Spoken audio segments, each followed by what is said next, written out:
Então, senhoras e senhores, hoje, é, especialmente, eu vou colocar uma, uma parte teórica. Eu cheguei a dar essa aula teórica para vocês? Acho que não, né? Acho que não. Às vezes, quando reservam um laboratório antes de mim, eu não posso usar o laboratório. Aí eu reservo para dar essa aula teórica naquele dia, né? Depois de ter ensinado o Fred, eu acabo dando uma aula teórica de Fred para consolidar. Como o laboratório estava livre, eu iniciei com vocês no laboratório. Mas eu vou falar para vocês assim que 3 anos antes do ano 2000, foi feita uma reunião perto lá do Rio Piranga, onde tem a FAPESP, e aí o Fernando Raina, que um inglês que trabalhou aqui no René Rachou, e mais o diretor da FAPESP, eles deram um grito de sequenciar um genoma ou a morte, né? Então, foi feita uma iniciativa para sequenciar um genoma, e esse genoma foi da Xylella fastidiosa, e foi terminado no ano 2000. Ele foi capa da Nature, porque ele foi o primeiro fitopatógeno sequenciado, né? E foi sequenciado por um consórcio que usavam sequenciadores meio antigos e tal, e era quase sequenciador manual. Ele era fluorescente, mas ele era quase manual, fazia gel também, chamado ALF. E aí eles publicaram aí na Nature por causa do impacto naquela época, né? E vou falar já já do primeiro genoma sequenciado no mundo, mas a publicação, eu vou colocar o ano da publicação, a publicação é do ano 2000. Só que é, em 1995 foi publicado um trabalho que eu vou mostrar no próximo slide, que foi bolado num encontro em Caxambu. Caxambu tem o Hotel Glória. Aí o professor Sérgio Pena fez um encontro de genoma lá. Ele convidou o Watson e Crick. Ele tem no escritório dele uma foto, ele assim, abraçando o Watson e Crick. E tinha também a galera que fazia sequenciamento de transcriptoma na época, inclusive um dos caras que fazia biblioteca de cDNA muito bem é um brasileiro, Marcelo, que trabalha lá na Columbia, trabalhava na Columbia University e, e participou dessa iniciativa. E estava também o Craig Venter, que estava liderando um grupo de pesquisa no Tiger, que era o Instituto de Genômica lá. E aí fizeram um consórciozinho, e aí estava se formando no mestrado a aluna Glória Franco, depois que ela virou professora, né? Ela fez doutorado, então, com esse projeto de fazer o transcriptoma de algum organismo. Eles ficaram discutindo muito tempo lá se ia fazer escorpião, xistosoma ou venenos de alguma coisa. Aí resolveram que xistosoma ia ter mais grupo interessado, então aí acabaram fazendo de xistosoma mansoni, e então esse transcriptoma, ele é, na verdade, de 1995. Eu falo desses dois trabalhos, não porque 95 é 5 anos antes de 2000, mas porque 1995 é o ano da primeira publicação mundial de um genoma, que foi do Haemophilus influenzae, e no final do ano foi publicada a Escherichia coli e o Bacillus subtilis. Então, isso é 95. E em 95, o grupo do Craig Venter havia publicado um transcriptoma de cérebro. Então, só para mostrar para vocês que esse trabalho de 95 aqui de Schistosoma mansoni, ele é contemporâneo dos primeiros trabalhos de genômica no mundo, né? 1995 foi o ano, e o Brasil já tinha um trabalho de transcriptômica feito aqui em Minas Gerais. No ano 2000, que, né, por isso que eu falei dessa iniciativa da FAPESP, foi feito o genoma dessa bactéria, que ela produz uma cola que bloqueia tanto o xilema quanto o floema dos laranjais, e aí ela fica uma laranjinha pobre, né? Chama-se amarelinho, a febre, a doença que a Xylella fastidiosa fabrica. Vocês sabiam dessa história? A galera conta isso para vocês. Vocês conhecem a Xylella fastidiosa? Alguém conhece? Cri, cri. Ó, tem o grilo ali na foto. Cri, cri, cri. Eu não. Eu não. Não, não conhecia. Não conhece. A Xylella, assim, quando foi sequenciada, era que nem a Dolly, né? Todo mundo sabia, mas agora ninguém conhece mais, então é bom a gente repetir. Então é impressionante, né? Esse trabalho de 95 saiu junto com os primeiros trabalhos mundiais, né? É esse trabalho de lá de cima, ó, na revista Gene, de 1995, identificação de genes de Schistosoma mansoni pela técnica de ST, usando uma biblioteca de cDNA direcional, blá, blá, blá. Glória Franco, vocês conhecem. Mark Adams é do grupo do Simpson. Quem que é Soares que me esqueci aqui? Esqueci, já vou lembrar já. O Andrew Simpson, que é o inglês que ajudava, trabalhava no René Rachou, o Craig Venter, que é famoso hoje em dia, e o Sérgio Pena. Muito bem. E aí tem esse trabalho de 1997, usando um software do cara da esquerda, esse cara aqui é o Jeremy Parsons, que era um software para analisar transcriptoma, né?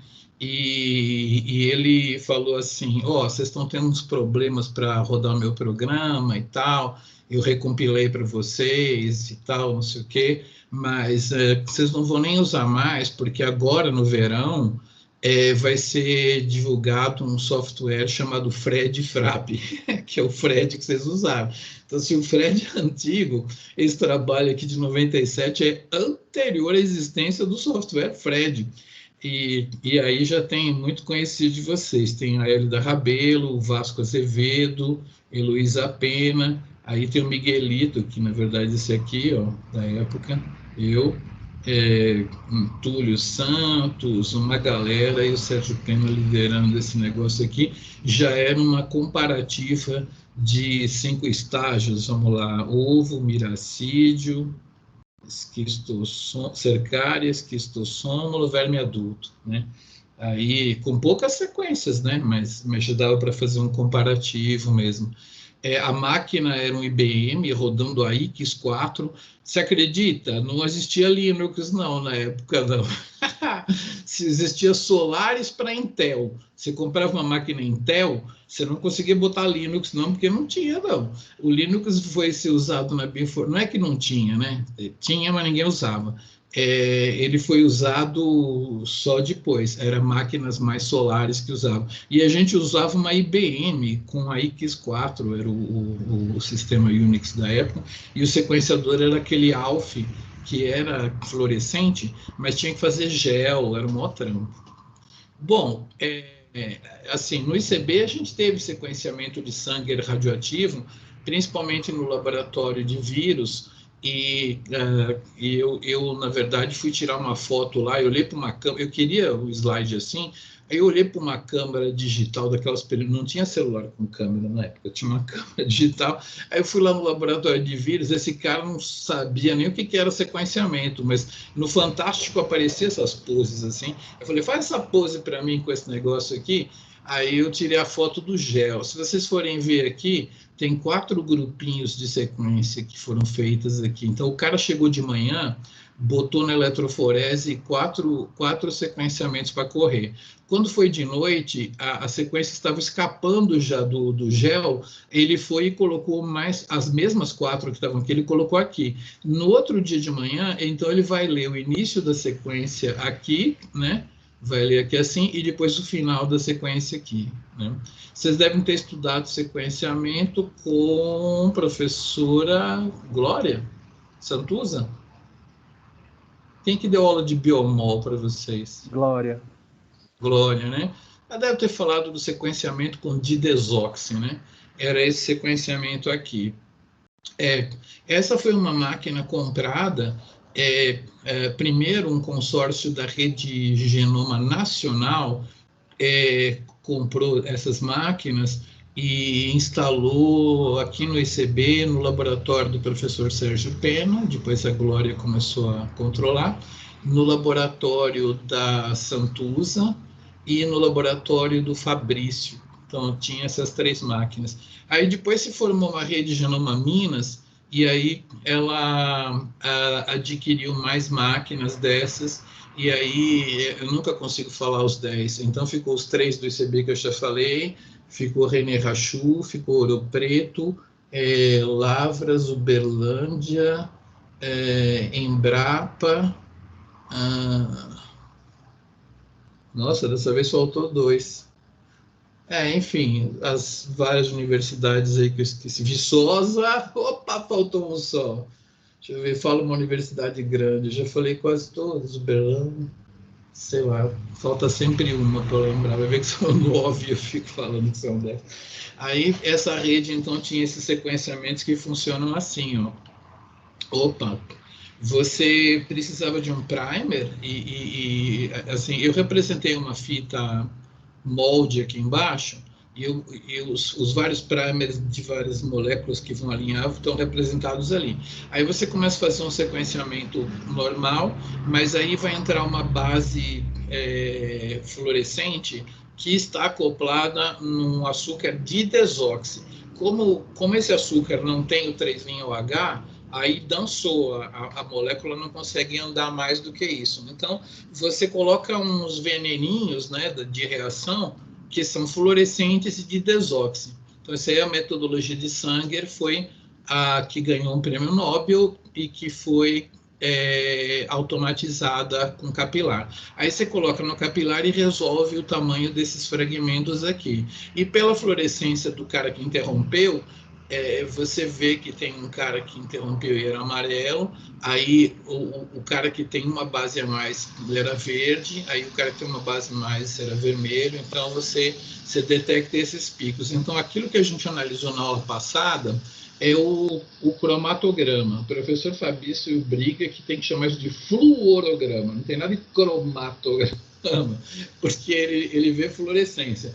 Mas os caras do Fred chamam de cromate, ninguém chama na bioinformática nem de cromatograma. Os cromates, onde estão os cromates? Me manda os cromates. Então, isso aí é um cromatograma. Vocês estão vendo que tem pico que é sharp, que fala, né, bem definido, e tem pico que é uma droga. Então, se vocês estão vendo aqui o início de um sequenciamento, ele causa erros porque tem muita fluorescência, às vezes, nas moléculas iniciais e bate na tampa.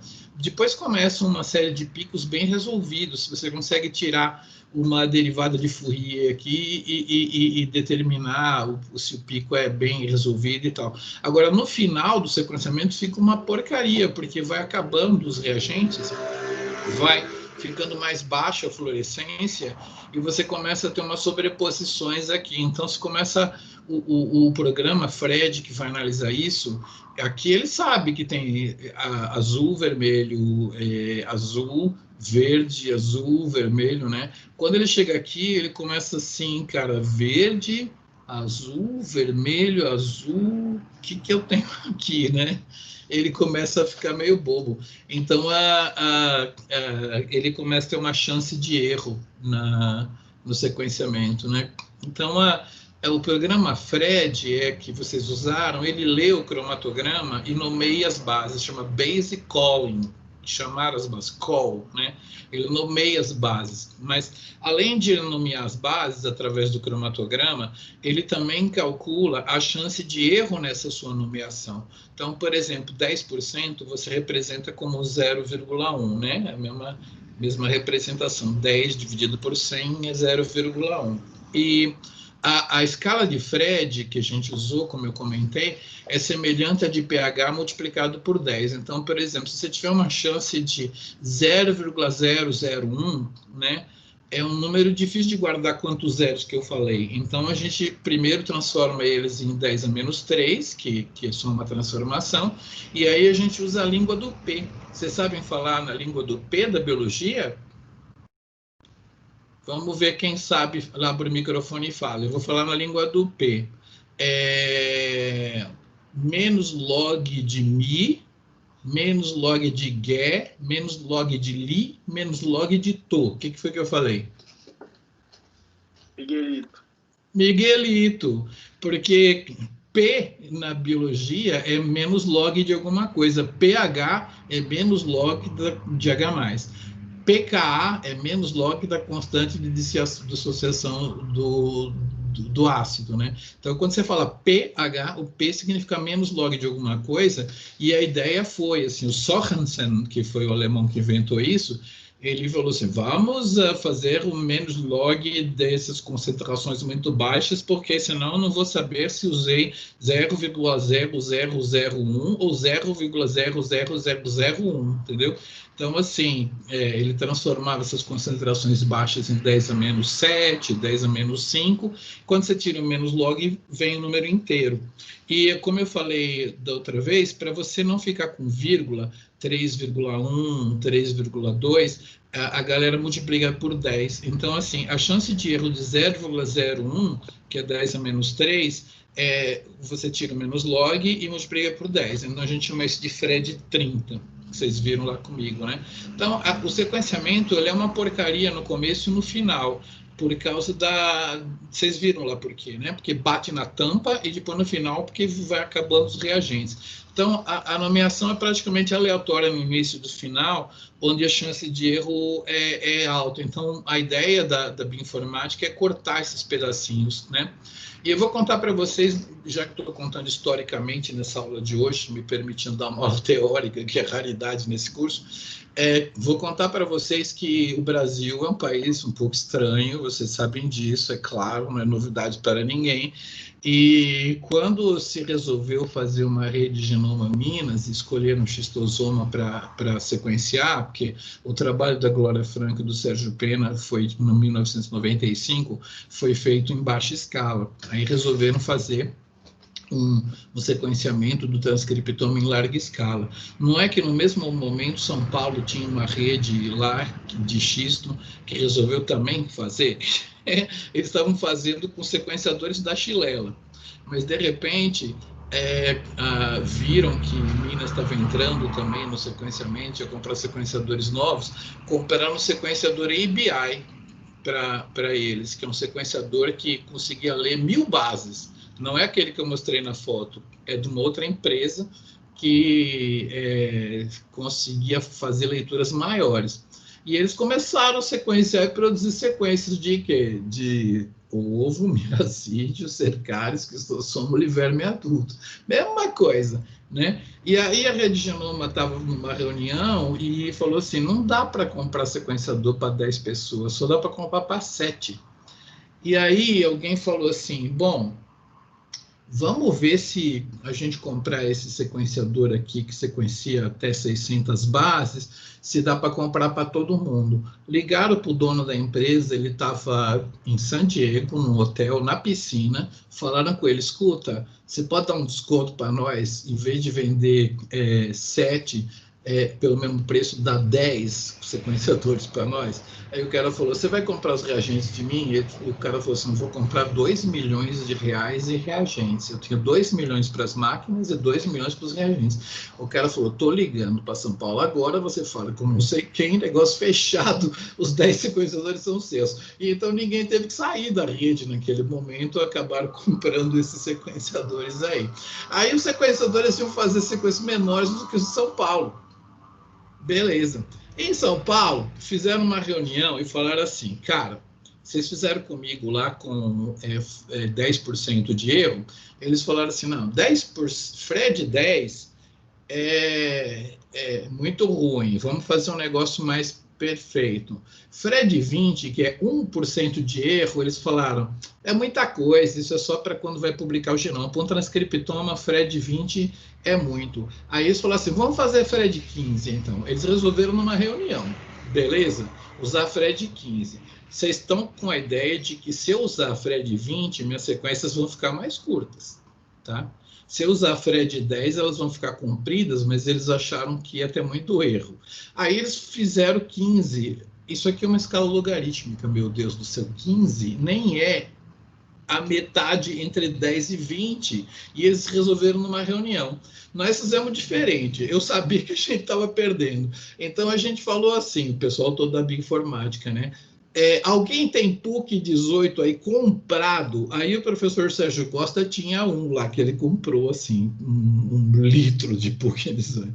Eu falei, beleza, chegaram os kits de sequenciamento, a gente quer que, da bioinformática que vocês façam para nós 9 placas de sequenciamento do PUC 18.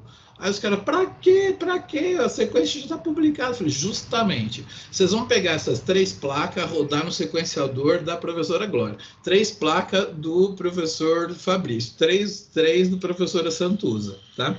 Eles rodaram 3, 3 e 3, jogaram para a bioinformática para nós. O que a gente fez? A gente foi baixando, meus amiguinhos, o valor de FRED, até que a sequência ela ia ficando mais comprida, né? Porque a gente ia pegando as extremidades. Até que a gente pegava uma extremidade que ainda era PUC 18, entendeu? Porque a gente sabia qual que era a sequência. Então a gente foi baixando até que desse direitinho. Cara, nós chegamos a FRED 8 e documentamos. Os nossos sequenciadores, a gente pode usar FRED 8. O que aconteceu? A gente conseguia fazer sequência tão grande quanto as deles, com uma máquina mais barata, né? E usando FRED 8. E todo mundo tinha que aceitar, porque foi extremamente documentado esse experimento aí. E, ó, vou te contar. A sequenciatrizes, né, que eram as moças, era tudo mulher, então a gente chamava, na bioinformática, a gente chamava de sequenciatrizes lá. Isso aí é a Cristiane, que agora é pesquisadora lá no René Rachou, tem um grupo lá. Ela era pós-doc lá no grupo da Santuza, Sérgio Costa. Aí está alimentando aquela máquina e ela produzia sequências o dia inteiro, produzia 500 sequências por dia. Nessas plaquinhas de 96 cada uma, né? Ela fazia 5 plaquinhas dessa, dá em torno de 500 por dia. Ia submetendo para a bioinformática. E aí, tinha a sequência delas que tinha, sei lá, X bases.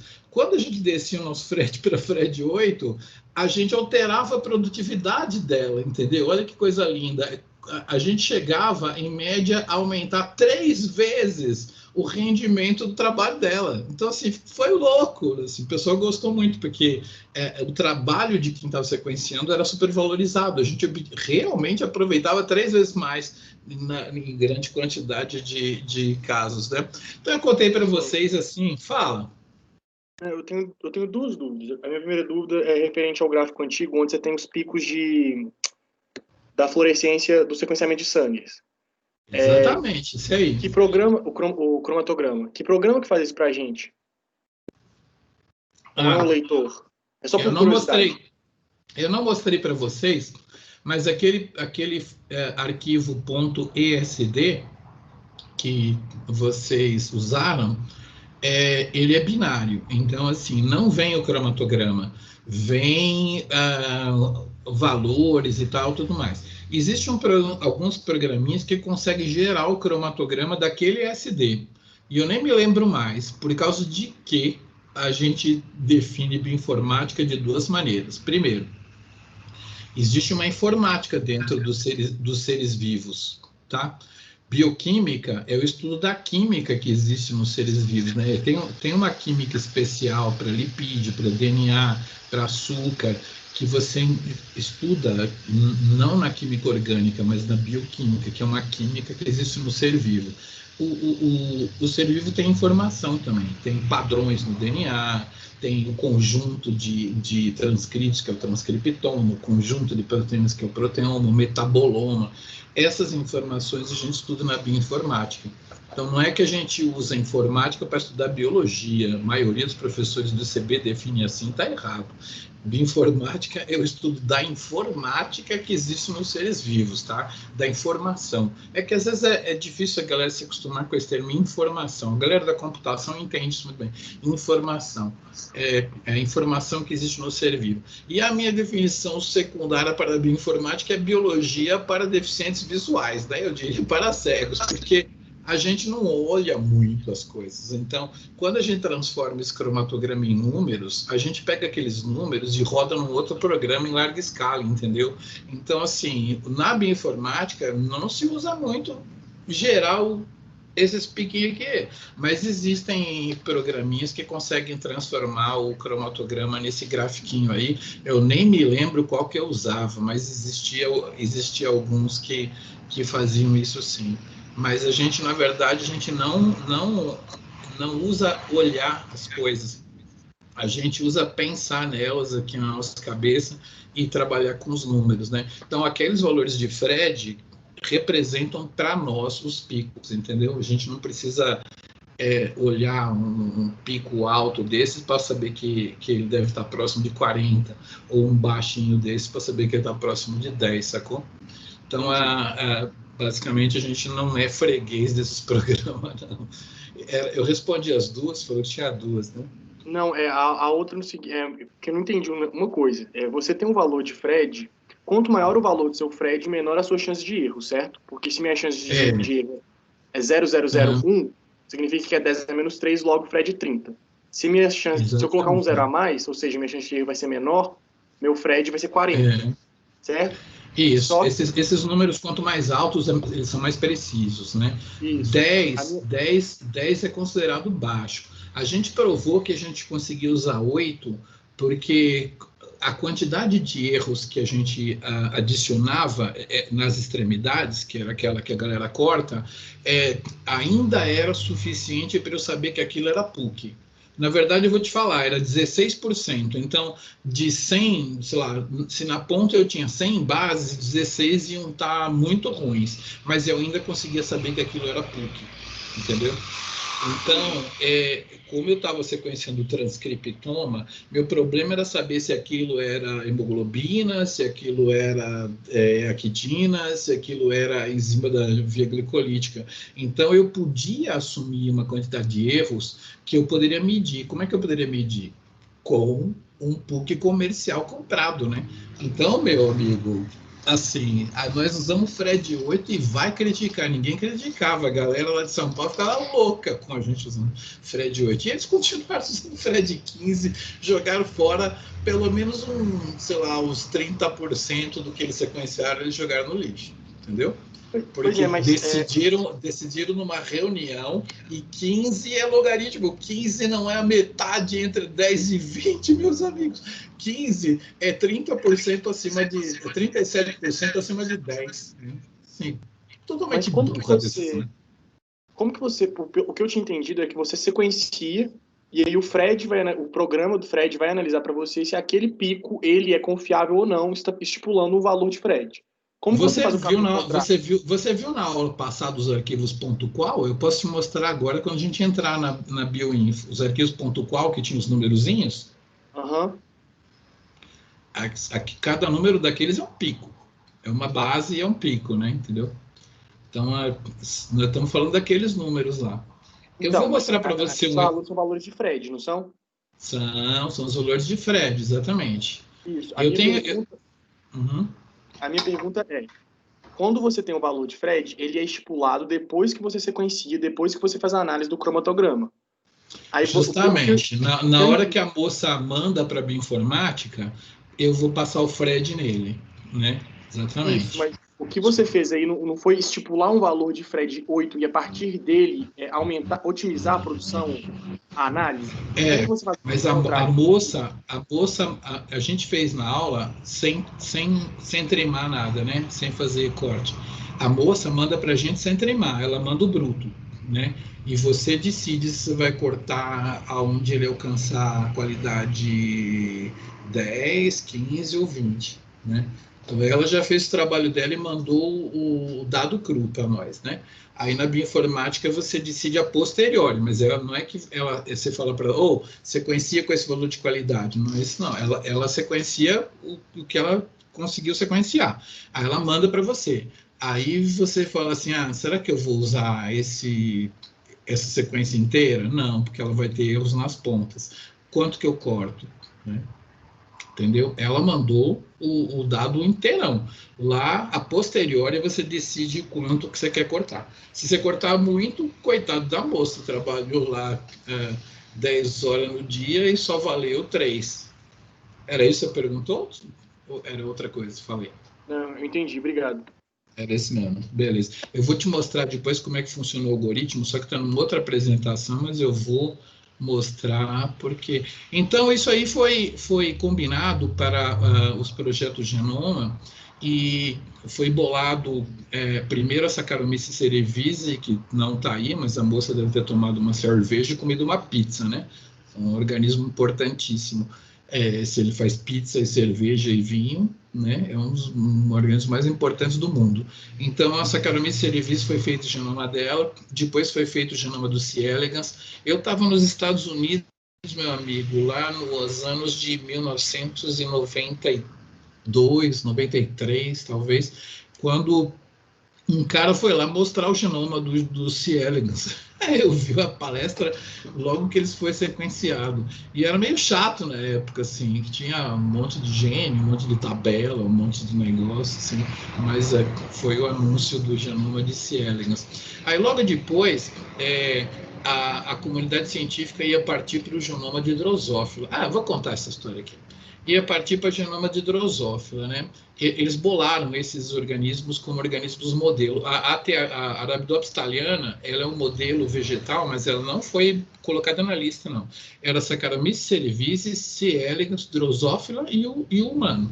Era o plano do sequenciamento do genoma humano. E aí, é claro, né, conforme você ia aumentando o tamanho do genoma, você ia produzindo dados para essas comunidades, né, Saccharomyces, C. elegans, Drosophila, até chegar no homem, e você ia melhorando as suas técnicas, ou padronizando suas técnicas. Então, se consolidou de dizer que o sequenciamento ele tinha que ser repetido, até que toda a base tivesse um mínimo de FRED 40.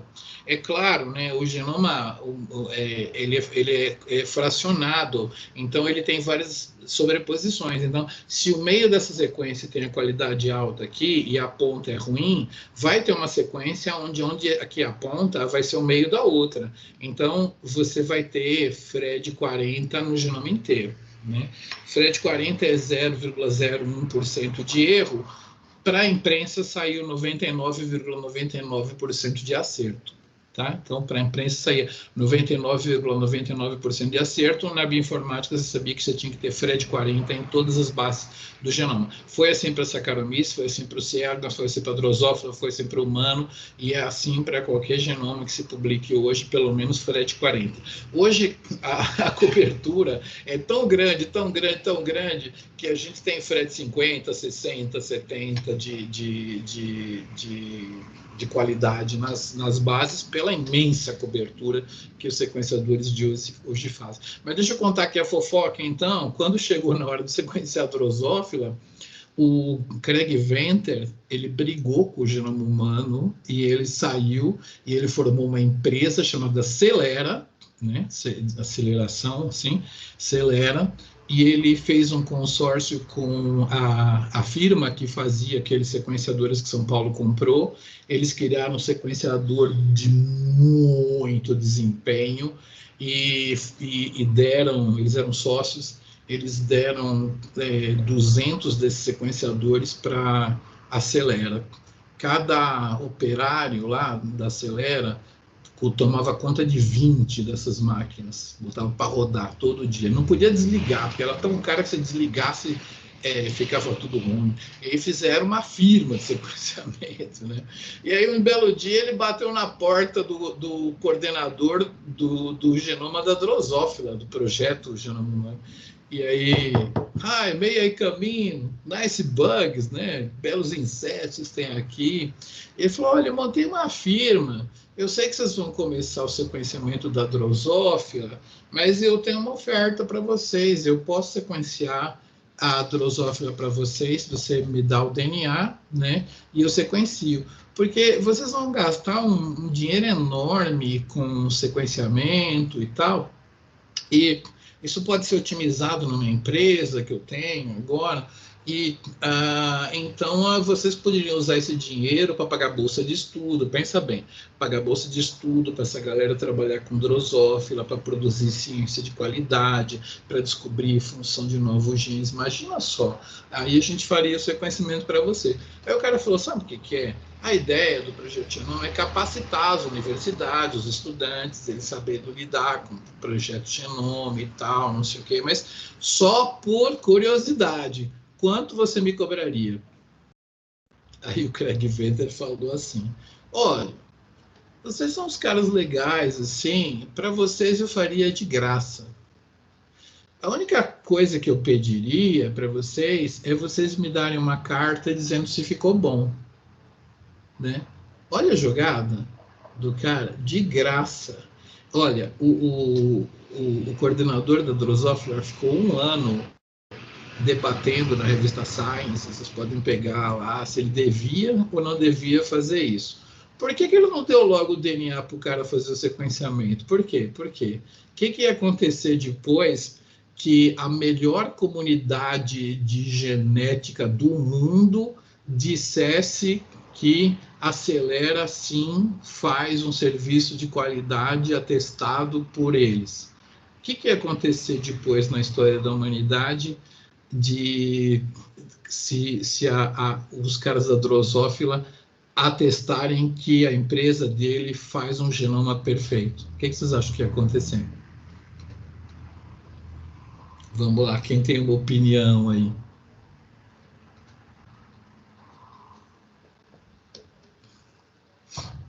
Ninguém tem uma ideia? O cara montou uma empresa, 200 máquinas,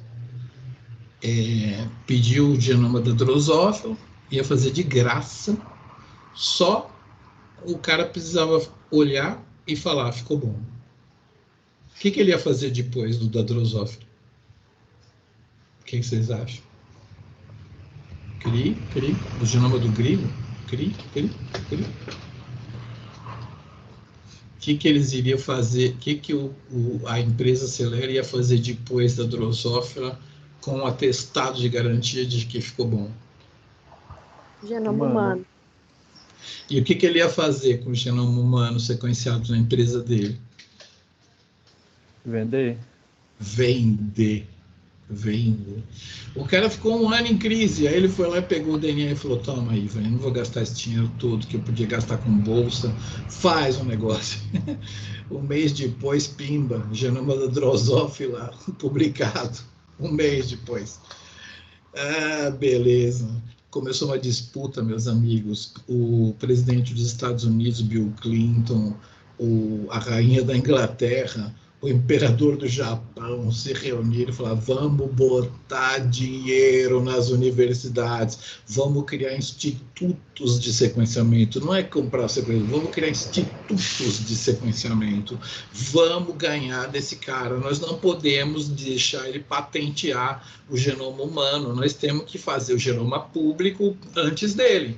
Aí, beleza, aí eles começaram a fazer com esse sequenciamento todo aí, compraram sequenciadores e tal. Logo depois que começou a funcionar, eles fizeram uma reunião e falaram assim, quanto que a gente tem aí hoje? A gente tem 20% já. Quanto falta?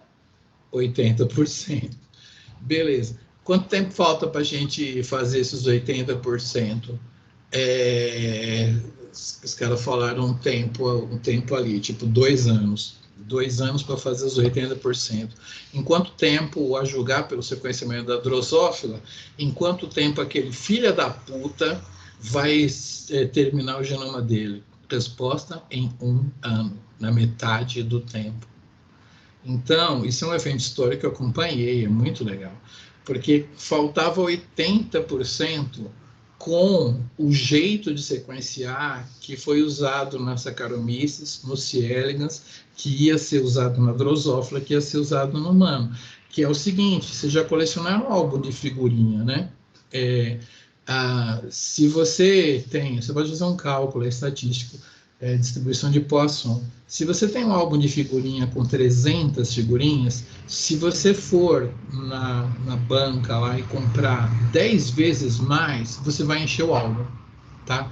Então, essa coverage de 10 vezes, né, de sequenciar, produzir sequenciamento 10 vezes mais do que o tamanho do genoma, estimado, garantia fechamento. Foi feito com a Saccharomyces, foi feito com a C. elegans, foi bolado para a Drosophila e estava sendo feito para o genoma humano para os 20%. Como eles tinham que fazer 80% e eles iam perder a competição, eles falaram assim: peraí, chama os bioinformata aqui. E chamaram e falaram para ele: se a gente der para vocês, em vez de 10 vezes de coverage, né, que a gente levaria 2 anos para fabricar, se a gente desse para vocês 5 vezes coverage, em vez de fazer no ano 40%, a gente faria os 80%, a gente terminaria junto com ele. Aí a galera falou: meu, toca o sequenciamento, cara, emociona, que a gente faz o programa, cara. Os caras fizeram o programa em 1 ano, porque eles tinham o ano para correr, os caras conseguiram montar o genoma com metade do que era planejado. Por quê? Desenvolvimento de código. Um dos caras que montou, cara, assim, a Acelera, Acelera comprou uma farm, que se chama. Quando você compra muitos computadores, é uma fazenda de computadores. Eles tiveram uma produção de uma máquina chamada Alpha, da Compaq, feita só para eles. Era a melhor máquina do mundo. E aí fizeram andar com aquelas máquinas lá e tal, para poder analisar. O cara que montou o genoma humano no consórcio público, perguntaram para ele: escuta, o seu concorrente ali da firma usou uma farm de computadores Alpha, o que você usou?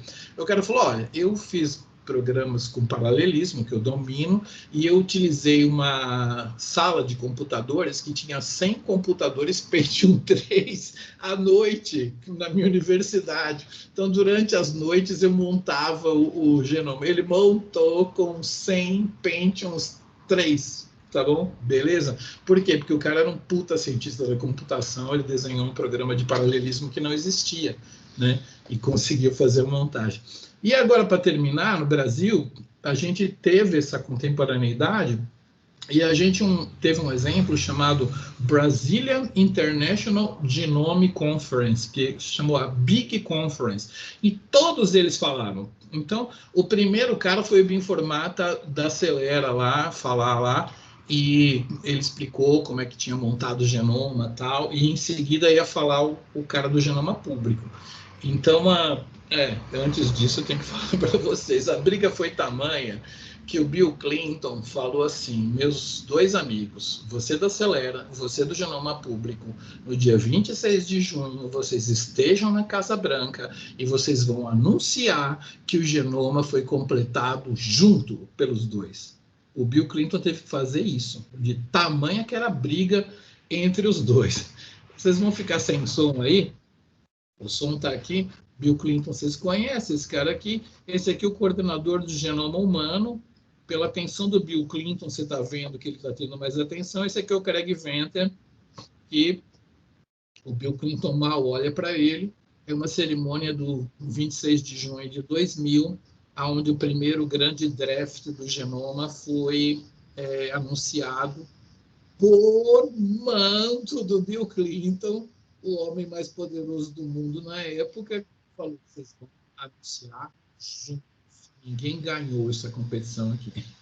E aí, então, eles good morning, nananã.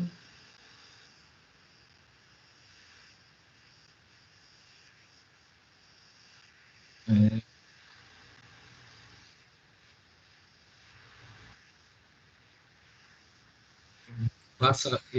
os embaixadores do Japão, da França, da United Kingdom,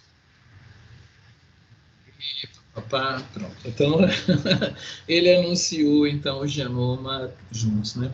Então, o que vocês viram foi, no programa FRED, foram os FASTAs, né? E as qualidades de FRED, assim. Hoje em dia, a gente não usa mais esse programa, mas a qualidade FRED, ela é usada para todos os sequenciadores que existem, tá? Existe um cálculo matemático para transportar a qualidade daqui para cá, não é exatamente a mesma coisa, porque aqui os caras medem luz, aqui era pico, nanana, mas a gente fala de qualidade FRED hoje em dia em todas as sequências do mundo.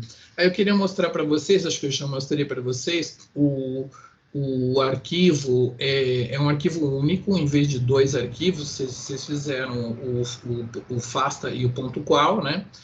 Aqui é um arquivo único, ele tem esse formato, ele é chamado de FASTQ, né? E ele tem uma arroba, em vez de um sinal de maior aqui assim, né? Que tem nesses mais antigos, tem uma arroba com o nome da sequência, isso aqui seria a B07SD, uma sequência que vocês usaram na aula. Aqui tem a sequência, existe esse sinal de mais que vai acoplar a sequência com os valores de qualidade, e eu acho que eu expliquei para vocês, eu não sei se expliquei para vocês, mas para economizar a vírgula aqui, eles multiplicaram por 10. Aí alguém falou assim, todas as teclas do computador, numa tabela chamada ASCII2, ASC2 em romano, existe um número para ela. Por que a gente não faz o contrário? Transforma um número num símbolo. Então, assim, por exemplo, os zeros, né, que estão aqui no começo, em vermelho, o ponto de exclamação é o número 0. Logo depois do ponto de exclamação tem 2 vírgulas aqui, que é representada no teclado dos computadores pelo número 11. Aí depois vem o número 5 aqui, que é representado naquela tabela pelo número 20. E assim vai. Então, na verdade, quando você vê um arquivo FASTQ, você está vendo a sequência e a qualidade, só que a qualidade é expressa por um único caractere, economizando espaço em disco, tá? É assim que a gente trabalha no mundo de hoje, com FASTQ, tá? Alguma dúvida? Cri. Ainda não? Então tá. A gente fez essa brincadeira aqui, né, de 10% de erro a 10 a menos 1, tira o menos log dá 1, vezes 10 dá 10. É uma chance de erro razoável. FRED 1 é 0,01, 10 a menos 2, tira o menos log dá 2, vezes 10 dá 20. E pulando, então, para a qualidade que os projetos Genoma trabalham, 0,01 seria 0,0001, 10 a menos 4, FRED 40, tá? Então, é assim que a gente trabalha. A gente vai usar na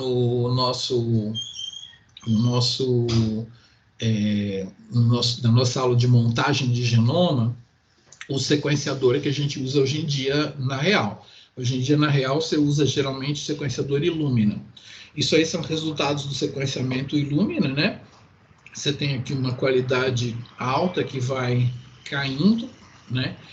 Se você, em vez de rodar o programa FRED, o que se usa é um programa Trimomatic, e esse programa ele faz a mesma coisa que o FRED faz, que é tirar as partes ruins das extremidades. Então, eu juro para vocês que essas sequências aqui, tratadas com Trimomatic, ficam assim. Então, a qualidade fica, tá vendo, assim, acima de 20 na maioria dos casos, se você tratar com esse programa. Então, a gente vai tratar com o Trimomatic sequências de Illumina, mas, como vocês estão vendo aqui na escala lateral, né, os valores de qualidade de FRED você precisa saber para trabalhar com o Illumina. Então, por isso que a gente começou a nossa aula com o nosso amiguinho FRED, né? Então, eu vou ter que achar rapidamente aqui um slide para vocês que mostra como é que a gente trabalha com o BLAST. Eu acho que é esse daqui. Muito bem. Então, nós vamos começar, a partir dessa nossa fase do curso, a trabalhar com esse software BLAST aqui. Deixa eu perguntar, vocês estão vendo o mesmo slide que eu aí? NCBI BLAST? Sim. Beleza, né? Então, esse software, ele foi responsável por a gente entender tudo que a gente sabe de telômero hoje, de telomerase. A primeira telomerase no mundo, ela foi clonada por 3 pessoas que trabalhavam num laboratório pequeno com esse protozoário aí, tá? E tudo que a gente sabe sobre telomerases se deve a essa galera. Então, eu costumo fazer um discurso nessa hora, que se um dia você estiver sequenciando alguma coisa para produzir uma tese de mestrado, de doutorado, importe-se em fazer um sequenciamento de tal maneira que ninguém precise fazer de novo, tá? Faça com alta qualidade, mostre para as pessoas que ele foi de alta qualidade e tal, mais do que tentar entender como curar o câncer, como curar a praga do café, né? Porque tem uma história, eu vou contar. Eu estava num congresso de genética e estava um cara lá de São Paulo falando do projeto Genoma do Café. E eu estava com o Fred Menck. O Fred Menck é da Academia Brasileira de Ciências, estava aqui do meu lado, meu amigo, foi meu orientador de iniciação científica, né? E aí estava ali do lado e o cara falando lá, não, nosso projeto nós não vamos fazer que nem os outros, nós vamos atacar a cura da praga do café mesmo, vamos focar nas partes principais, mostrou lá.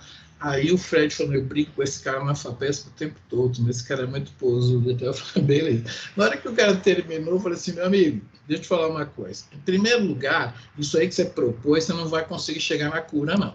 A cura é geralmente conseguida por alguém que sempre trabalhou com uma bomba de potássio, um laboratóriozinho formado lá, e esse cara vai conseguir, analisando seus dados, suas publicações, vai conseguir gerar a cura. Você não vai conseguir chegar com esse negócio aí. E segundo, o que você tem que fazer é fazer esse genoma do café de tal maneira, era da bruxa do café, né?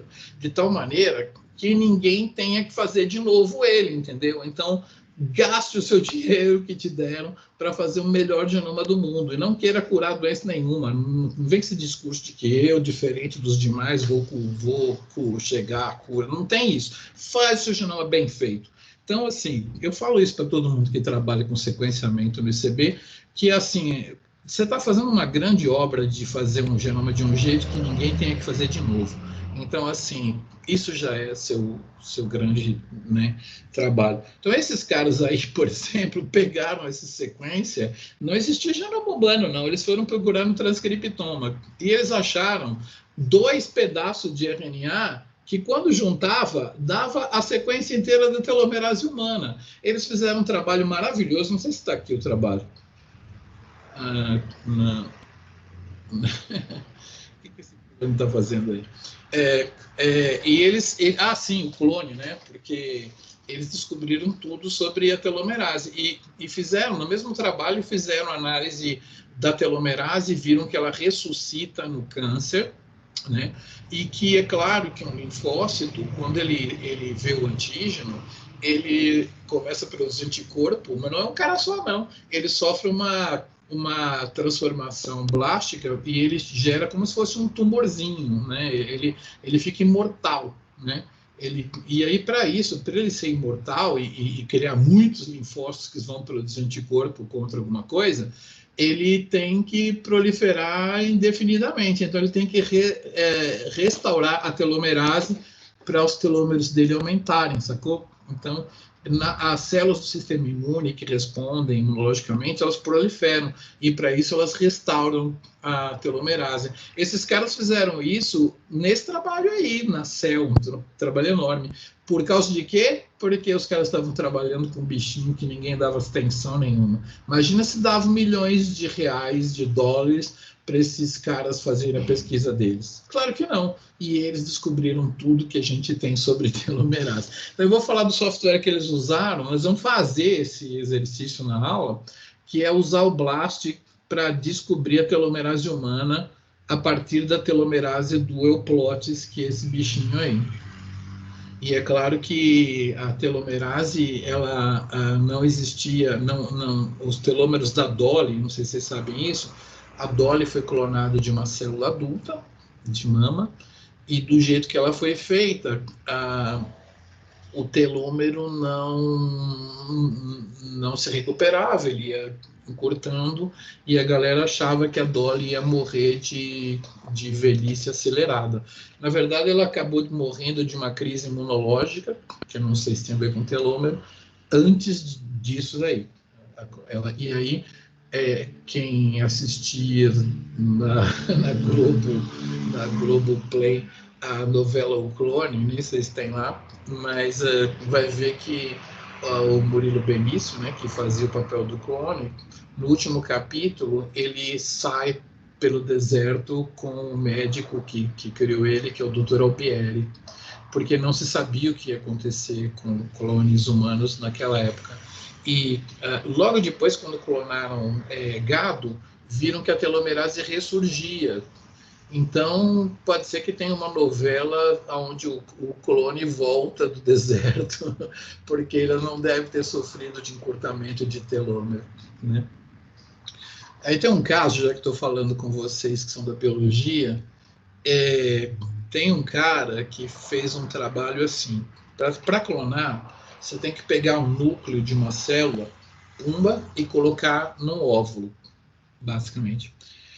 Ele falou assim, em humanos, quando você tira o núcleo da célula adulta, né, do Lucas, que foi o cara clonado, quando você tira o núcleo da célula do Lucas para colocar no óvulo... Oi?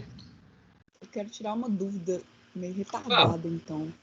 Então, quando eu falo que a Dolly nasceu velha, eu estou falando bobagem? A Dolly não nasceu velha, né? Mas ela nasceu com telômeros curtos, que seria um sinal de velhice. Né?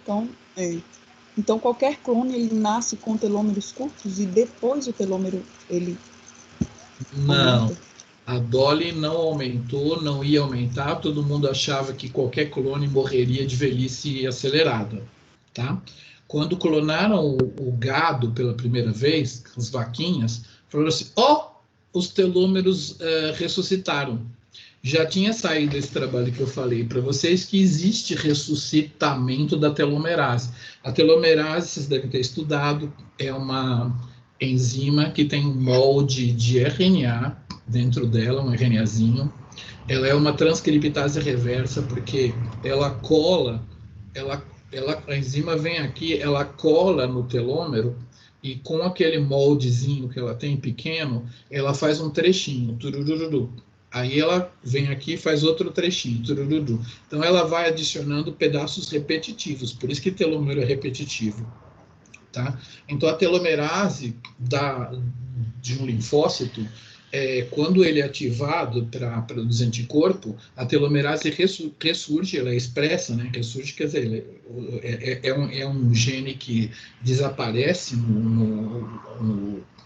após o nascimento, e então ela aparece e incumprida os telômeros de um linfócito, para ele poder proliferar muito, de uma maneira como sendo imortal, para ele não chegar na crise telomérica. Câncer, eu menti para vocês, metade dos cânceres, a telomerase ressuscita o telômero, metade. A outra metade dos cânceres, eles aprendem a não morrer de apoptose quando o telômero encurta. Quando um telômero encurta demais, você perde aquele DNA repetitivo, você perde uma proteína que gruda lá para proteger. Tá? Então, quando o telômero encurta demais, você perde essa sequência repetitiva e perde a proteção. Então, a célula reconhece isso como uma quebra em DNA e ela dispara a apoptose. Qualquer quebra em DNA próxima da mitose, ela apopta. Tá? Então, a metade dos cânceres bloqueia o mecanismo de apoptose.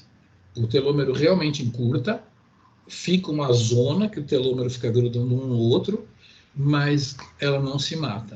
A outra metade dos tumores fala assim, não, para que isso? Vou ressuscitar telomerase e tchurururu. É meio 50%, 50%. Tá? Então, telômeros encurtam, o da Dolly encurtou, ela morreu antes disso, e beleza. Quando clonaram gado, viram que dava para ressuscitar. Aí depois clonaram gato, um monte de outros bichos lá, e o telomerase ressuscitava do jeito que era feito e tal. Entendeu isso? Que eu vou contar outra história agora. Sim, entendi. Sim. Obrigada. Beleza. Agora, vamos gastar tempo aqui. Depois a gente... Estamos na aula teórica, vamos terminar com a teoria, porque isso é biologia, é muito importante.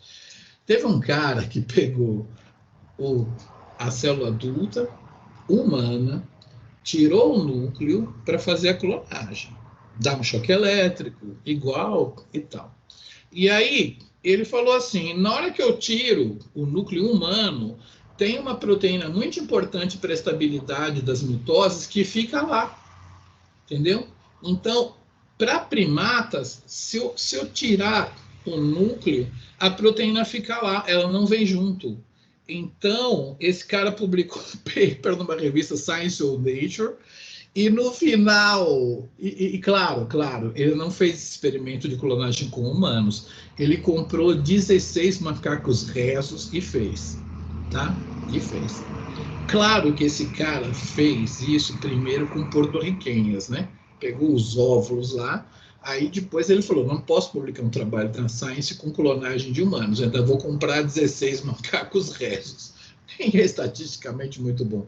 E publicou um paper. E no final, ele escreve assim, é como se alguém tivesse colocado uma linha. Ovelha você clonará, gado você clonará, não sei o que você clonará, mas primatas você não clonará. Ele escreveu isso no paper. O cara da Dolly ficou puto. E aí ele escreveu num comentário lá, que sai nas letras para a revista, ele falou assim, você não conseguiu clonar humano porque você não sabe clonar. Então, meus amiguinhos, o que você depende de uma conversa dessa? O cara da Dolly fala claramente, você não conseguiu clonar um humano porque você não sabe clonar, porque você é incompetente. E o outro cara tinha comprado 16 macacos rezos. Você acha que ele fez os experimentos com macacos rezos mesmo? Claro que não. Claro que está rolando clonagem humana por aí há muito tempo, e o cara da Dolly já deve ter conseguido fazer o clone, né? Porque, assim, ele entrou na briga falando, você não conseguiu clonar humano porque você é ruim, entendeu? Então, o seu paper está desautorizado, você publicou uma bobagem. Tá? Então, eu conto essa história para vocês porque ela sugere que clonagens humanas já estão por aí em algum lugar. Né? Só que como eticamente é proibido, tal, blá, blá, blá, blá, blá, ninguém vai poder falar que fez um experimento ou não. Mas eu acho que a galera já fez, sim, com os ovos. E não sei se implantou para, né, nascer e se apaixonar pela Jade, aí já não sei. Mas aqui clonaram. Né? Os primeiros testes já foram feitos. Tudo isso para contar para vocês do software Blast. E eu vou falar para vocês como é que ele funciona com um slide. Na verdade, eu conto essa história no quadro negro com mais etapas. Basicamente, o software Blast ele funciona igual o Fred. Vocês lembram que quando a gente olhava para aqueles valores de qualidade, tinha uma região lá que a gente falava, caramba, aqui está alta para caramba, bem alta. A gente conseguia achar uma região que era bem boa no meio da sequência. Vocês lembram disso? Uma região lá com 50. Por isso que serviu a aula. Vocês lembram? Deixa eu ver se eu consigo mostrar. Essa sequência que eu pus aqui no modelo é tão ruim, mas tão ruim, que Aqui. O software, ele procura uma região onde... Ele faz um gráfico, vamos dizer assim, e acha uma região onde tem um pico alto aqui, por exemplo, esses 32 aqui. Acho que não tem nenhuma região na faixa dos 32. Ele acha uma região aqui que é boa pra caramba, tá? E o software BLAST, ele inicialmente... Oh, meu, tá lá no fim, né? Microarranjos, NAC... Opa! Acho que eu passei do BLAST aqui, não? Pior que não. BLAST. O software BLAST, ele trata a sua sequência como query. Uma das coisas bem importantes de falar sobre BLAST é conseguir falar query. No 3, todo mundo liga o microfone para falar query, que eu quero ouvir. Porque eu tenho um aluno da computação que fala até hoje query. A query. Eu falei, quem é essa query? Meu Deus, query. É query. Vamos todos falar query. 1, 2, 3. Query. Query. Muito bem. Só um me ajudou aqui hoje. Query é uma sequência de pesquisa, em pesquisa, sequência que eu vou submeter para o BLAST. E o alvo da minha pesquisa, o subject da minha pesquisa, é o que ele encontrou lá, que está na segunda linha. Esse alinhamento é muito ruim. Vocês vão analisar muitos alinhamentos comigo lá na Bioinfo. Ele é muito ruim, mas ele é suficiente para eu conseguir determinar que tem uma região ali chamada fenilalanina, tirosina, valina, treonina e ácido glutâmico, que é essa... Cadê meu mouse? Que é essa região aqui, que deve ser importante para Dedel, né? Então, se vocês quiserem, a gente liga para o Dedel e pergunta, mas ele vai falar, claro, essa região é realmente importante para mim, isso é importante para Dedel. Então, aí você consegue saber onde é que é. E com esse alinhamento, foi possível achar a telomerase humana, que é o subject, usando a telomerase do euplots como query. Tá? E como é que funciona? O software, ele corta a sequência query em pedacinhos. Vocês vão usar um programa que corta em pedaços de 8. Não é quadradinho de 8, é pedacinhos de 8. Aí, quando eu digo 8, é do 1, 2, 3, 4, 5, 6, 7, 8. Mas também tem o pedacinho 2, 3, 4, 5, 6, 7, 8, 9. Também tem o pedacinho 3, 4, 5, 6, 7, 8, 9 e 10. São todos os pedacinhos de 8 possíveis com sobreposição, beleza? E aí os estatísticos calcularam que se você for no GenBank, todos os genes do mundo, e você falar assim, quem aí tem pelo menos uma sequencinha de 8 igual essas que eu estou te mandando aqui? Você já joga fora mais de 80% dos candidatos, entendeu? Porque, assim, não é fácil ter A, C, G, T, C, G, A, entendeu? Estatisticamente, não é tão fácil. Então, você já joga fora um monte de sequências. Pelo menos mais da metade joga. Porque hoje em dia está tão grande o GenBank que você não sei. Mas você joga muita gente fora. Então, você tem uma pontuação com base... O que o programa faz? Ele pegou aquela região de alta qualidade, né, de alto score, né, olhou no GenBank quais sequências lá não tem pelo menos uma daquelas, joga tudo fora, pega aquelas que ele mandou e vê qual que é o score maior que tem lá, tá? E aí isso se equipara a essa moça que foi ao Ziriguidum antes da pandemia, certo? E pegou um cara lá no forró do Ziriguidum. Vocês sabem da lei que você pode dançar só 3 músicas com cada parceiro no forró? Quem conhece aí? Quem que é forrozeiro? Forrozeiro. No máximo 3 músicas. Aí troca. Não temos ninguém do forró aí? Quem sabe dançar forró? A Gabriela Jagger é a melhor dançarina de forró.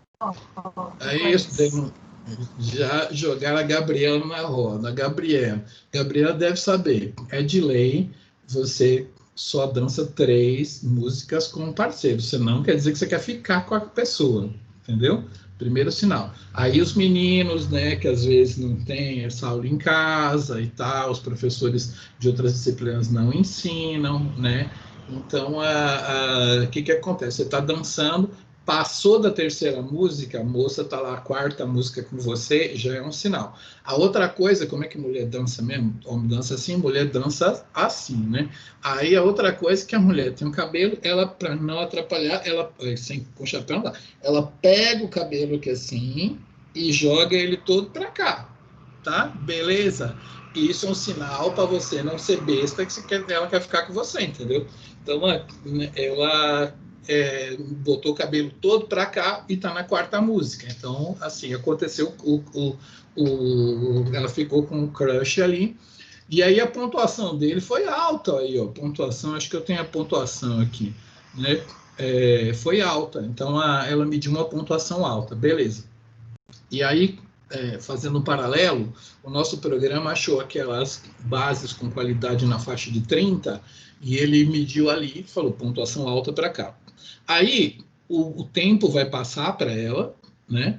E no nosso caso, o programa vai andar para a direita, por enquanto, né? Vai andar para a direita.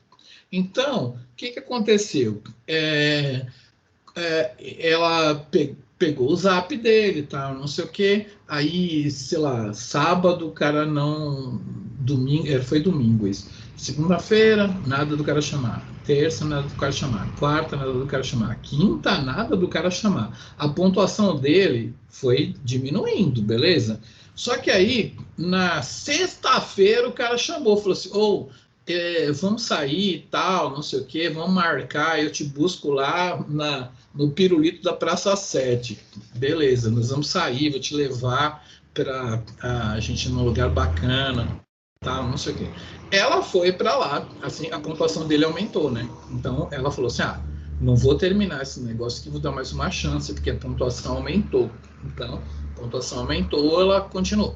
Aí ela foi lá para o período da Praça 7, começou a chover, garoar, né? Chover não. Aí acabou com a chapinha dela, olha que essa coisa triste lá assim. E aí a pontuação dele caiu, né? Só que aí ele chegou lá e falou assim, olha, me desculpe, a gente ia no cinema, mas agora eu fechei um negócio de uma transação de $2.000, e então eu quero comemorar com você, nós vamos num restaurante francês chamado Tasse de Vin, taça de vinho francês, né? Tasse de Vin. Tasse de Vin é um restaurante tão caro que vocês não sabem nem onde é, né? Alguém sabe onde fica Tasse de Vin? Não. Então, a pontuação dele subiu de novo. Beleza. Aí, que aconteceu? Foi passando o namoro, foi continuando, mas aí ele vai lá e traiu ela com a melhor amiga. A pontuação caiu pra caramba, né? Aí ele falou assim, olha, me desculpa, é que vocês são parecidas, né? Eu confundo loira com ruiva e tal, não sei o quê, mas vamos continuar o nosso namoro, não termina comigo não, eu te dou um Audi vermelho. E aí a pontuação dele voltou, né? Aí o namoro continuou, né? Beleza? Porque a pontuação dele aumentou. Eu sei que isso é uma comédia, tá? Não é para levar a sério, não. A pontuação dele voltou a subir. Só que aí chegou um momento que a pontuação dele caiu demais, porque o time dele foi eliminado da Libertadores, né? E aí a pontuação acabou derrubando mesmo e tal, aí então o namoro termina. Então, o que aconteceu aqui que vocês aprendem para a vida? A moça teve um crush, ficou, pontuação alta, aí a pontuação caía, mas subia. Então ela ia continuando, caía, mas subia. Até que chega uma hora que ela cai demasiadamente e passa um delta que ela tinha na cabeça. Falou assim, se essa pontuação cair demais, não, agora não. E aí terminou o namoro. Então, eu fiz um paralelo para mostrar um algoritmo de máxima subsequência, para terminar essa minha parte teórica. O algoritmo de máxima subsequência, ele começa num lugar onde o valor de qualidade é alto ou, no nosso caso, onde o match é perfeito, tá? As mesmas bases que estão na nossa semente, que eu analisei, estão na sequência subject, né? Query e subject. Aí eu vou andando para a direita. Se eu tenho um mau pareamento aqui, que não é uma coincidência, ele fala assim, vou tirar um ponto. Vou tirar um ponto, mas opa, começou a subir de novo a pontuação. Então ele continua. Aí ele tira um ponto, começa a subir de novo a pontuação e ele continua. Até que chega uma hora que as duas sequências não são mais parecidas a partir desse pedaço, né? Então a pontuação começa a cair bastante, passa de um cutoff e aí ele fala, não, terminou, tá? Então, esse alinhamento é daqui até aqui e para. Por isso que ele é um alinhamento local, né? Esqueci o nome da sigla de BLAST, não sei o que, Basic Local Alignment Sequence Tool. Não sei se é Basic Local Alignment Sequence Tool. Então, é um alinhamento local. Eu não alinho as duas sequências até o final. Eu alinho as sequências até onde dá. Conforme a pontuação acaba ficando ruim, ele desiste de prosseguir. A mesma coisa para o outro lado, tá? Então, assim, acha uma região que o match é completo, anda para a direita, anda para a esquerda, descontando todas as vezes que não for a mesma base, e quando chega no final ali,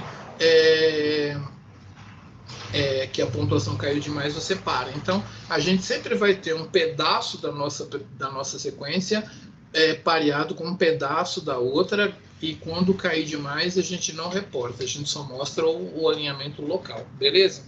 Muito bem. Isso é chamado de HSP, se um dia for usar essa palavra, que eu não sei, né? HSP. Muito bom. Então, hoje a aula está quase toda teórica. Eu vou levar vocês para fazer um blast na internet. Vocês conseguem abrir o navegador para me ver? Vocês podem fazer assim, ó. Vocês podem me ver, vocês têm que me ver aqui, minha área de trabalho. Vocês vão ver minha área de trabalho aqui. Eu vou fechar meu PowerPoint. Eu estou mostrando a minha área de trabalho. Vocês podem pegar esse navegador aqui e colocar ele. Deixa eu ver. Vocês podem colocar ele maior, assim, né? Assim mesmo, mas não maximizados. Abram um navegador aí e aqui vocês têm essa minha área de trabalho para vocês verem, né? Vocês têm uma janela do Teams e tal. Então, a gente vai ficar trocando entre um e outro aqui, assim e assim, tá? Todo mundo entendeu aí? Eu não sei se o que vocês estão vendo é de acordo. Vocês vão ter que ficar trocando entre o que vocês estão vendo e esse cara aqui. A não ser que vocês façam de vida mesmo, né? Pode dividir essa janela aqui assim, pequena, como a gente combinou. E essa janela aqui fica trocando, né? Pode colocar lá mais para a direita, talvez assim, né? Coloquei aqui mais para a direita. Metade para cada um, vai. Vamos fazer o meio a meio hoje aqui? O que vocês acham disso? Meio a meio. Vocês estão me acompanhando aí? Está muito confuso? Eu estou mostrando para vocês a minha área de trabalho, como que eu quero que vocês façam, né? O navegador numa metade aqui, né? E no navegador vocês vão pegar uma janela nova lá e vocês vão colocar assim Blast só no Google, tá? E vocês vão chegar aqui nesse Blast aqui mesmo, tá? Vai, não vai? Tá difícil hoje, hein? Muito trânsito lá. Alguém me fala se vocês estão vendo legal assim? Eu posso deixar a minha... Eu vou parar de compartilhar a minha tela inteira. Eu vou compartilhar só a minha meia tela aqui, ó, tá? Beleza? O meu navegador. Vocês estão me entendendo aí do outro lado? Sim.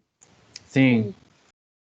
Tá? Metade da janela do lado Sim. de cá, metade da janela do lado de cá. Coloca blast aqui nessa janela, nessa meia janela aqui, assim. Beleza.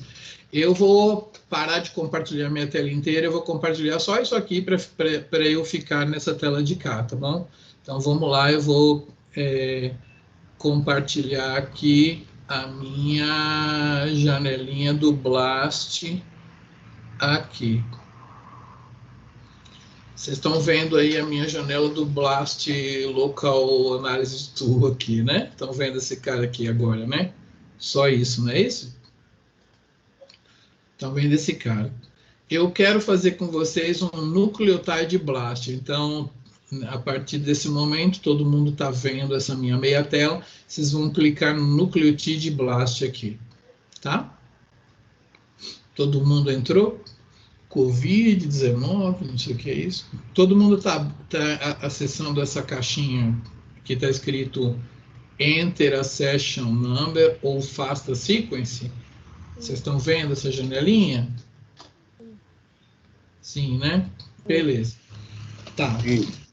Beleza. Então, nós vamos simular um blast onde a gente vai colocar um arquivo no formato FASTA. Arquivo no formato FASTA, vocês façam assim. Vocês colocam um sinal de maior, sem espaço algum, vocês colocam lá o seu nome, tá? E dá um Enter. Deixa eu ver se eu consigo aumentar a fonte aqui para vocês verem melhor, tá? Então, coloca o formato FASTA, é um sinal de maior, e o nome da sequência. Eu não vou brincar de SD A08.SD, eu vou colocar o nome da gente. Muito bem, Miguelito. Agora, a gente vai comparar essa sequência com o GenBank inteiro.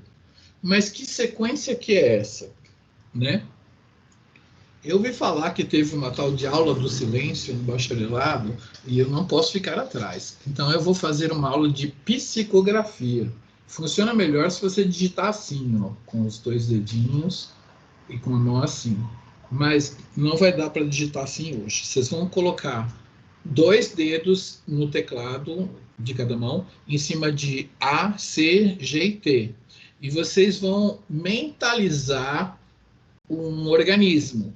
E vocês vão tentar adivinhar uma sequência que esteja lá no GenBank por psicografia, tá? Então, vocês vão digitar 5 linhas de ACGTs, né? Pensando nesse organismo, tá? Eu vou pensar num paramécio aqui e vou digitar aqui. Vocês podem pensar no que quiserem. Pode pensar no namorado, pode pensar na jararaca, pode pensar numa tartaruga, pode pensar numa bactéria, pode pensar num ornitorrinco, pode pensar numa borboleta, numa perereca de pijama da Serra do Cipó. Então, a gente vai digitar aqui o equivalente a umas 5 linhas de sequência. Passou uma lá, vou deixar. Beleza. Então, vocês psicografaram uma sequência e agora o programa vai dividir em pedacinhos de 8. 1, 2, 3, 4, 5, 6... Não consigo. Deixa eu ver se deu 8. 1, 2, 3, 4, 5, 6, 7, 8. Ele vai mandar esse pedaço. Ele vai mandar também esse pedaço. Entendeu? Todos os pedacinhos de 8 que estão aqui, ele vai mandar para lá. Qualquer sequência que não tiver nenhum pedacinho de 8, crau, joga fora. Aí, se ele achou esse pedacinho de 8 exatamente igual, 1, 2, 3, 4, 5, 6, 7, 2. Se ele achou esse pedacinho aqui altamente igual, foi o que aconteceu lá no Ziriguidum entre a garota e o crush dela, pontuação alta. Aí ele vai caminhar para a direita e vai tentar olhar as identidades. Se ele achar que começou a ficar diferente, ele segue mais um pouco para ver se volta a ficar igual. E vai indo. Até chegar uma hora que ele fala, não, a partir daqui não está mais rendendo, então eu vou parar aqui. Então ele acaba parando num pedaço, entendeu? Por exemplo, assim. Tá? O resultado vai ser um Best Local Sequence Frequency Alignment, tá? Muito bem. Eu quero saber uma coisa. Alguém de vocês tem um objeto parecido com isso aqui, aí aonde vocês estão? Parecido. Alguma coisa, não precisa ser igual, que igual não vai ter. Alguém tem um objeto parecido assim? Abre o microfone e fala para mim. Eu tenho aqui, professor, na minha casa. Alguém tem? De todos os objetos que tem na sua casa, alguém tem um objeto parecido com esse? Provavelmente não. Vamos tentar outro objeto. Professor, você não está compartilhando a sua tela, não só o... Eu não estou compartilhando a minha câmera, é isso? Isso. Ah, entendi. Então, meu objeto... Tá sim, tá no cantinho. Eu estou no cantinho, só que você precisa dar um clique Você tem que ter uma janela do lado de cá e também clicar lá na coisa. Alguém tem Alguém tem um objeto parecido com esse aí em casa? Alguém tem? Quem tem um objeto parecido? Sim, de todos os objetos que tem na sua casa, você identificou um que parece com esse? Sim. A Maria Eduarda tem. Então, Maria Eduarda, o que é esse objeto aí? O seu? É um violão. É um violão. Então, o que eu estou mostrando para vocês na bioinformática hoje é um software que não quer comparar o meu violão com o violão da Maria Eduarda. Não é isso. Eu perguntei, Maria Eduarda, na sua casa inteira tem muitos objetos. Qual é o objeto mais parecido? O que eu vou fazer agora aqui é pegar uma sequencinha de 8, expandir ela o máximo possível e eu vou encontrar o violão da Maria Eduarda lá do outro lado, tá? Então, não é que eu quero comparar a minha sequência com o Jim-Bank, eu quero descobrir, de todas as sequências que ele tem, qual é a sequência que dá a pontuação mais alta com a minha, sacaram? E aí eu pergunto, Jim-Bank, que gene é esse que está aí, que é parecido com o meu? O cara vai falar assim, é uma quitina. Aí, isso a gente chama de anotar a minha sequência. Eu transfiro a função da quitina para a minha sequência, tá? Porque ela é suficientemente parecida com a minha sequência. Então, é isso que a gente vai fazer. A gente vai disparar esse blast aqui, mas antes eu quero duas coisas aqui. Deixa eu ver, aonde está escrito, vocês estão vendo o database, né? Aonde está database, vocês vão deixar aonde está. Olha, você pode procurar até nas sequências do coronavírus. Genômica, não sei o que, isso aí. Vamos colocar aqui mesmo, tá? E aqui, onde está Program Selection, o PT mais e for, em vez de usar o programa Mega Blast, que é mais rápido, eu vou explicar na próxima aula, a gente vai colocar esse aqui, SOMWAT Similar Sequences BLASTN, tá? Ó, clica aqui. Eu quero que troque para SOMWAT, porque o Mega Blast, ele exige que tenha 38 bases iguais na minha sequência, que eu digitei aqui, com o Jim-Bank, para começar a busca. E eu acho que 38 é muita coisa. Então, eu vou mudar para BLASTN, porque o programa BLASTN, ele exige só 8 sequências iguais. Então, a chance de você ter psicografado 8, que vocês são psicografadores de primeira viagem, é maior, tá? Então, não vai jogar muita coisa fora. Se vocês usarem Mega Blast, ia jogar tudo fora, vocês não vão ter resultado nenhum. Então, vamos trocar aqui para Similar Sequences Blast N, tá? E aí pode dar blast aí, vamos ver o que acontece, tá? Muito bem. Agora, tem alguém assistindo a aula além de vocês, assim, aí? Vocês não vão falar o que vai acontecer aqui para nenhum professor lá no ICB, tá bom?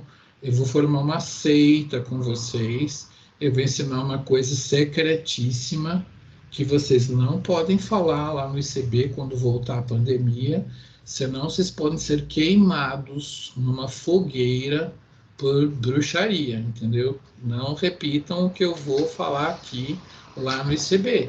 Vocês podem ser queimados, tá? Porque o BLAST, ele é péssimo para medir similaridade entre sequências, vocês viram aí. Ele começa num lugar e vai só até um lugarzinho. Eu vou mostrar para vocês software para comparar a similaridade de sequência. Ele, na verdade, serve para pegar o cara mais parecido, tá bom? Muito bem.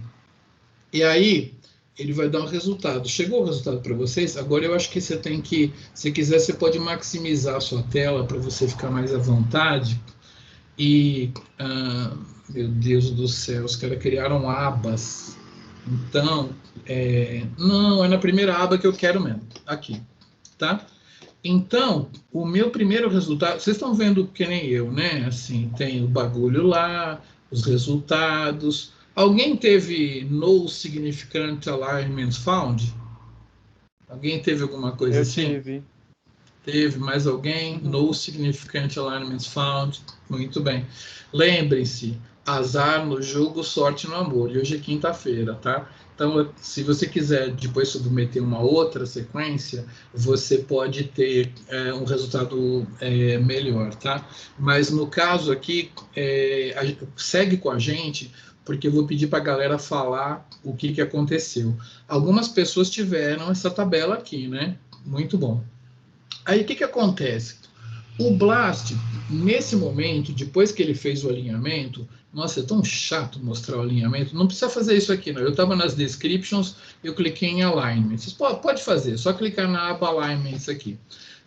Aqui está o alinhamento que eu psicografei, tá? A minha query é essa, tá? E eu tive um alinhamento muito razoável com o subject. Só que eu estava pensando numa coisa e eu acabei achando um aspergilos, né?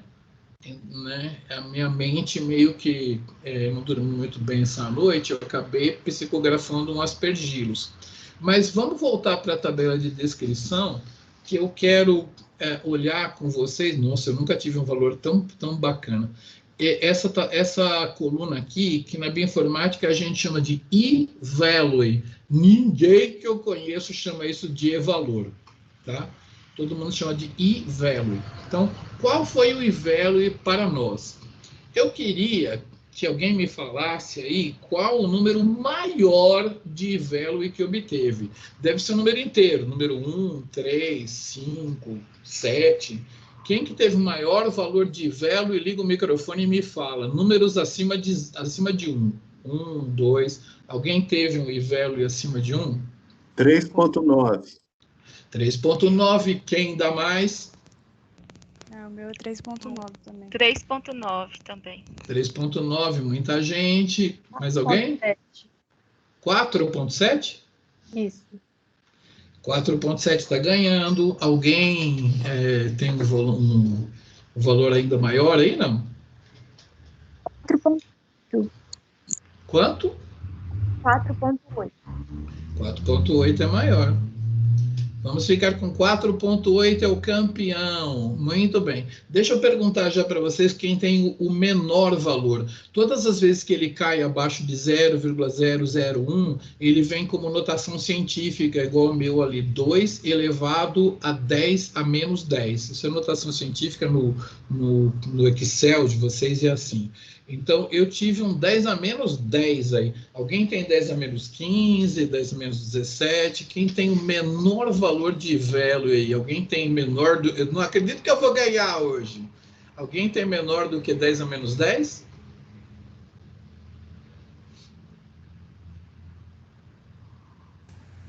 (10 a menos 18, professor). Ei, perdi. Mas alguém tem um menor do que 10 a menos 18?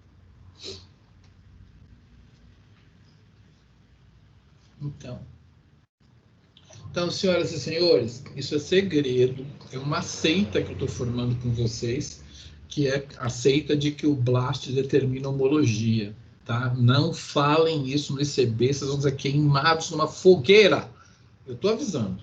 Então, O Blast, depois que ele fez o alinhamento, que no alignment você vai conseguir ver o alinhamento de vocês aqui, como é que é. Depois que ele faz o alinhamento, ele dá uma pontuação para aquele alinhamento. Está aqui o score, né? Deu 78.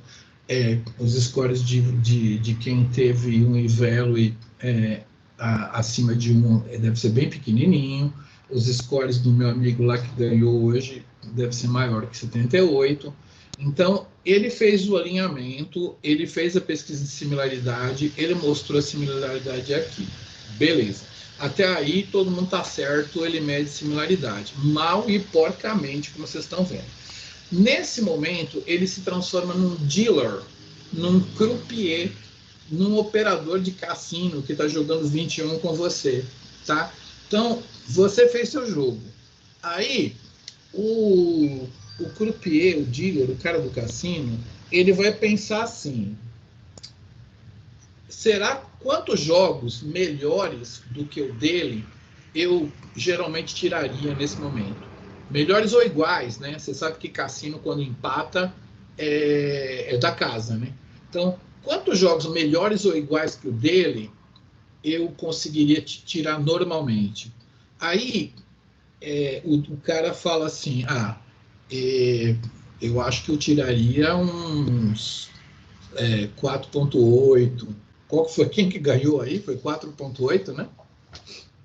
Eu acho que era. Então, nesse momento, o dealer fala, vou botar mais fichas, né? Vou aumentar o valor desse jogo, porque eu vou ganhar.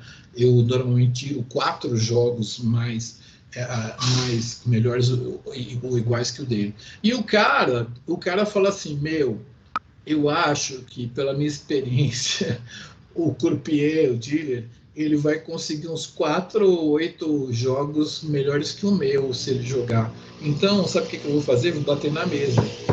Eu vou sair fora. Eu vou desistir desse jogada. Eu não vou investir nesse jogo.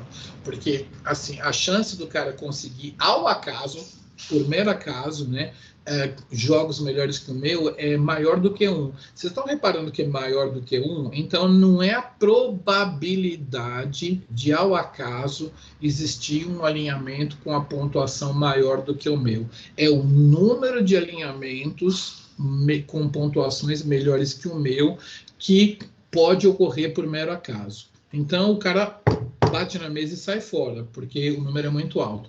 Agora, o nosso amiguinho que está com 2 vezes 10 a menos 18, o alinhamento dele foi tão bom, tão bom, tão bom, que o próprio Blast, ele fala assim, a chance de eu conseguir ganhar desse cara é muito baixa, da ordem de 10 a menos 18. Então, eu vou sair do jogo. Entendeu? Então, esse valor aí, ele conta para vocês quantos alinhamentos iguais ou melhores que o seu em pontuação o Blast conseguiria por mero acaso. Se for número alto, né, o acaso ganhou. Tá? O acaso consegue gerar alinhamentos melhores que o seu, então acaso. Agora eu pergunto para vocês, se o acaso perdeu, você tem uma pontuação aí de 10 a menos 50, tá? A calibração nossa chegou a 10 a menos 18. O Blast olhou lá e falou 10 a menos 50. Será que essas duas sequências se parecem por mero acaso? A query com o subject? Não, porque 10 a menos 50 é um número muito menor do que o que a gente calibrou hoje, entre 4.8 e 10 a menos 18. Então, 10 a menos 50 já é baixo. Se der 10 a menos 100, será que o Blast vai continuar no jogo? Não vai. Porque a quantidade de alinhamentos é muito pequena. Quando passa o número é muito pequeno, você começa a confundir com probabilidade, mas não é probabilidade, tá? Definitivamente, porque não existe probabilidade maior que 1. E nossos coleguinhas tiveram 3,8. Então, é um número de alinhamentos melhores ou que você consegue ao acaso. Se for um número muito alto, acaso. Foi por acaso que a gente conseguiu. Se o número for 10 a menos 100, né, não é o acaso. Aí eu pergunto por que razão uma sequência é parecida com uma sequência que está lá no GenBank, se o Ivelui sugere estatisticamente que não é por mero acaso. Não é por mero acaso que essas duas sequências se parecem. Por que essas sequências se parecem? Por que eu tenho uma sequência aqui do meu Schistosoma mansoni e lá no GenBank tem uma sequência com Ivelui 10 a menos 150? Por que, se não é acaso? Qual é a alternativa ao acaso nesse caso aí? Por que elas se parecem? Por que elas deram Ivelui 10 a menos 150? Alguém tem algum chute?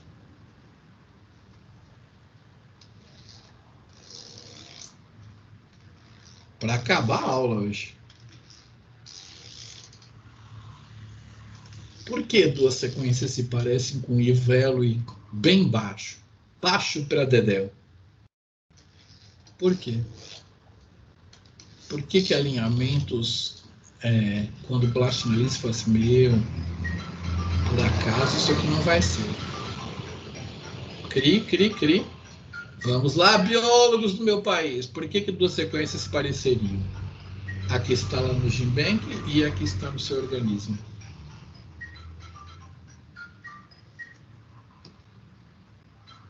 Vocês continuam me ouvindo aí, né? Ou eu fechei meu microfone?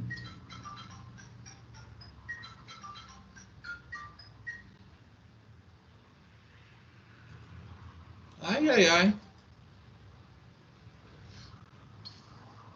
Vocês estão aí? Alô?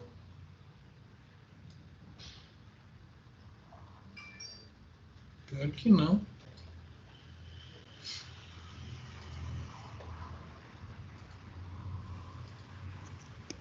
Oi? Tem alguém aí? A gente tá, mas eu não sei responder, não. Não, beleza. Ninguém sabe responder por que uma sequência que eu sequenciei está com uma chance muito baixa lá no GenBank. Elas são parentes, né? São parentes distantes, mas são parentes. Elas tiveram uma origem comum na história desse planeta. Então, a sequência do Euplotes e a sequência humana, elas tiveram uma origem comum. Então, elas divergiram. O Euplotes foi para lá, a nossa foi para cá, com mutações e tudo mais, mas elas têm um grau de parecimento que o Blast infere que não é por acaso. Então, a alternativa, né, a hipótese alternativa dessa medida de Ivelui, se não é por acaso, é por homologia, tá? Então, assim, muita gente fala, não, o Blast ele analisa a similaridade entre as sequências. Beleza, ele analisa sim a similaridade, não é o melhor programa, mas depois que ele analisa a similaridade, ele analisa se essa similaridade tem chance de ter aparecido por mero acaso. Eu digitei umas bases aqui, por mero acaso encontrei umas bases lá. Então, se o valor de Ivelui for muito mais baixo do que isso que a gente obteve, você tem que rejeitar a hipótese de parecimento ao acaso, né? Aí, se não é o acaso, é porque essas suas sequências são homólogas. Então, na verdade, o Blast ele não serve para detectar quanto que a similaridade é boa ou é ruim. Ele faz isso, mas ele faz o que a gente fez de exemplo com o nosso objeto, tá? A gente pegou qual que é a sequência mais parecida, a gente analisou pelo valor de Ivelui se esse parecimento é por acaso ou porque elas são parentes, né? A gente decidiu que elas são parentes, então a gente fala assim, que objeto é o seu? É um violão, então o meu é um violão também, tá? Então a gente vai usar a Blast lá na Bioinfo, usando o Linux na próxima aula, onde a gente vai tentar detectar com uma sequência nossa qual é a sequência que está no GenBank. Aquelas que tiverem um Ivelui muito pequeno, a gente vai selecionar e vai falar assim, que sequência é essa? Aí o cara vai falar, isso aqui é uma quitina. Então, a gente vai transferir essa quitina para o Schistosoma mansoni, tá? Então, aquilo que vocês fizeram rodar no Fred, a gente pode pegar aquelas sequências, fazer isso que a gente fez, em vez de pegar essa psicografada e ver qual que é a sequência mais parecida. Ela deu um I-value acima de 1, jogo fora. Ela deu um I-value abaixo de 10 a menos 10, assim, 10 a menos 50, assim, eu pergunto, que sequência é essa? A quitina. Então, eu tenho a quitina do xitosoma maçônico, tá? Então, basicamente é isso. Hoje a aula acabou sendo teórica e eu vou encerrando por aqui minha gravação e vocês deem uma assistida aí só para gravar os conceitos, mas na próxima aula vocês vão aprender na real como que você analisa uma sequência. E a gente está progredindo, eu não sei se na próxima aula, mas na outra, a gente vai analisar 500.000 sequências numa única aula, tá? Então, e aí, com isso, eu quero trazer vocês para o mundo da bioinformática. Que poder é esse que o cara tem, que ele analisa com BLAST 500.000 sequências em menos de 1 hora, né? E me fala quais são os genes mais expressos, menos expressos. Como que é ser um bioinformata. Aí vocês vão começar a entender o poder dos neguinhos que trabalham com bioinformática de repente, descobrir tudo, né? Porque com Linux e programas apropriados, a gente consegue analisar toda a informação que tem no sistema, por isso é bioinformática, né? Então, é isso aí que nós vamos fazer na próxima aula. Então, eu vou encerrando por aqui. Eu não queria dar uma aula teórica inteira, mas não teve jeito, mas foi bom que eu já gastei os conceitos todos. Estou interrompendo a gravação para vocês depois poderem dar uma olhadinha depois.